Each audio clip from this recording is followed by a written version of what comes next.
Cancer. I'm guessing you didn't think of the zodiac sign or the constellation, perhaps because so many of us have been impacted by the disease. And I think we can all agree cancer sucks. The word is so heavy, our hearts sink when we hear it. We fear it's said about our loved ones, and we wouldn't wish it on our enemies. The word seems like a curse. Sometimes we can't even say it. It's the C word or the big C. But will it always be this way? There's an expression. Cancer is just a word. It's not a sentence. So how can we rewrite this story so we can hold each other with more hope? I'd like to create a movement to reclaim, reframe, and rename cancer, inspired by my personal journey, of course. At the age of 35, I was on top of the world. I had just graduated with my PhD and just married the man of my dreams. A total unicorn, a gorgeous, funny, smart, health conscious, spiritual foreign man. He was my international man of mystery. I was pregnant and we just bought a house 5 blocks from my parents. Can you say babysitters? We were on the road to living our best life. 10 days after we moved into our house, we discovered that cancer had mysteriously moved right in with us. I was 4 months pregnant and terrified. I had nightmares about losing my husband, this sweet, strong, amazing man, and raising the baby alone. I couldn't say the word cancer without choking up. We were fortunate and got through it, but we realized we might not make it to our retirement, so we may as well live our dreams now. So, with our then 4-year-old daughter, we moved to the sacred island of Kauai, a place that has always felt so grounding and healing. Things were going well. Fast forward a few years, I wondered if now would be the right time for another baby to come into our lives. When I went to the doctor, I received my blood work and she decided to do another test. I didn't think anything of it. A few weeks later, she called me back into her office and said, I received the results, and it's not good. Wait, what? What do you mean? I can't have a baby? There is something about the word cancer, that word specifically, that triggers me. I get a frog in my throat and my eyes tear up. And in that one moment I say the word, I feel like my heart is being ripped from my chest. How could I now possibly utter these words to my husband that now I had a potentially aggressive cancer? I stepped 1 foot in the door and he looked at my face and could tell something was wrong. I couldn't speak, so I handed him the results. I don't know what this means. Finally, I managed to croak out 2 words. Blood cancer. Even though I felt incredibly raw, I decided not to dwell in fear. I had faith that cancer would be my catalyst for spiritual transformation. I called the next few months my summer of healing, and I used laser focus to elevate my frequency from one of fear to gratitude, joy, with the goal of freedom.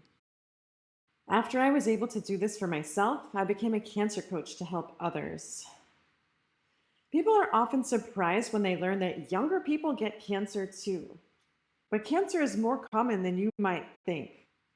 According to Medical News Today, 1 in 2 women and 1 in 3 men in the US will develop cancer in their lifetimes.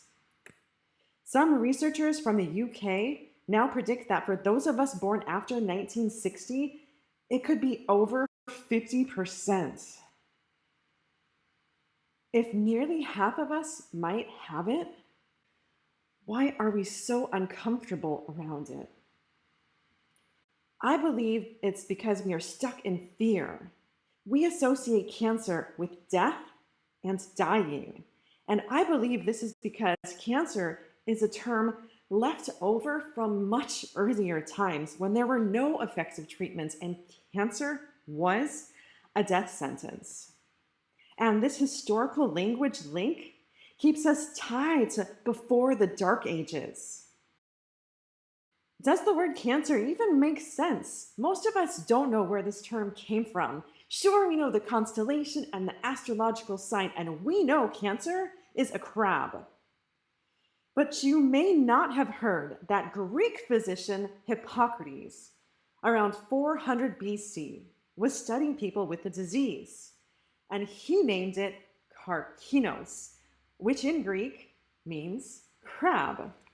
There are several theories about why he did this. Perhaps it's the way the tumors felt, or the way they looked, or maybe the pain felt like a crab pinching you. Several hundred years later, the word was translated from Greek to Latin, and karkinos became cancer. Can you believe we have used the same word for nearly 2,500 years, and we don't even know why? As Shakespeare said, a rose by any other name would smell as sweet. So would the C word by any other name feel so scary? There's great power in language. Language can affect our mindset, which can affect our quality of life, which can affect our outcome. So idea number 1, reclaim the word cancer. How about shortening it to can? What does the verb can mean? To be able, capable, competent, willing, skilled, empowered, to have opportunities and possibilities. Let's put the can in cancer. I can, you can, we can. Can. Idea number 2, and this is the one I prefer. We simply eliminate the word cancer entirely. Delete, delete, delete. Poof! Cancer, as we know it, no longer exists. We come up with a new term. Think about it. We could host a naming contest, and the winner receives the best medical care available. We could give it a clinical acronym, something based on what it causes or how it functions. Now, I am not a medical doctor, but my fantasy and my entry for the contest would be to name it prolific, adverse, cellular, mutational, accumulation network. Wait for it. PAC-MAN. Yes, like my favorite childhood video game from the 1980s, where a yellow pie-shaped emoji gobbles up dots across the screen. And here's why. You may have heard that in the medical world, they have referred to our own killer T cells as PAC-MAN cells when they hunt down and devour cancer cells. We can think of our killer and cytotoxic T cells as our white blood cells that are the secret weapon in our immune system. Imagine if, instead of cancer, we could call it PAC-MAN and bring to mind not only our incredible immune system, but a favorite video game. And instead of advancing stages, something we may associate with becoming sicker and being overcome by cancer cells, instead, we could level up and associate that with using different skills and tactics to combat cancer. For those of you who have played Pac-Man, you may recall what happens when you advance and go after the bad guys. It seems like you go faster, trying to gobble up as many dots as possible, and the sounds change from bloop, bloop, bloop, bloop to bloop, bloop, bloop, bloop, bloop, bloop, bloop, which is kind of what is occurring in our bodies if we had sound effects. Is calling it Pac-Man that much more ridiculous than Crab? Maybe this new mascot could lend us strength by bringing to mind our natural immune response. More treatments nowadays, such as immunotherapies, are designed to boost our natural Pac-Man activity to detect and consume cancer cells. The most awesome video game takes place in our bodies. Here's a secret. When I practice my healing visualizations, I imagine my T cells like tiny Ms. Pac-Man gobbling up all the mutant cancer cells to keep my blood healthy. Everyone can do this. You don't have to have cancer. Imagine your immune cells destroying anything detrimental to your health. I was eventually diagnosed with an incurable type of non-Hodgkin's lymphoma called chronic lymphocytic leukemia. Recently, however, a 10-year study was published where 2 men with advanced stages of this disease were given a new immunotherapy treatment called CAR T-cell therapy, which introduces, let's say, an advanced avatar of their killer T-cells that have been engineered to identify and eradicate cancer cells. The treatment worked, and even after 10 years, these men were still free of cancer. Cancer treatments are advancing by leaps and bounds. Our diagnostic tools are advancing. Why isn't our language advancing? Let's ditch the word cancer. This word is killing us. It strips away our power. It steeps us in fear. It is archaic and nonsensical. And let's face it, we are just plain awkward around it. Hippocrates won't be offended. He is still famous as the father of medicine. He is attributed with saying, "Natural forces within us are the true healers. Let your food be your medicine, and your medicine be your food." Do you know what he probably didn't say? "I have named this disease Crab. Don't ever change it." It is time we evolve our language and associations. How will this change anything? I believe if we stop using the term cancer, we will see less fear and resistance, and there will be less focus on weakness and sickness. Cancer will be accepted and normalized as a common thing that happens to nearly 40% of us in our lifetimes. Instead of retracting in fear, we may be able to talk about it more openly and calmly and with more curiosity. Even if we can't formally change the name, we can at least reframe our inner dialogue around it, our mindset and approach. So instead of feeling powerless, we become like Pac-Man, a player in the game. We have choices. Our directions and decisions influence our outcome.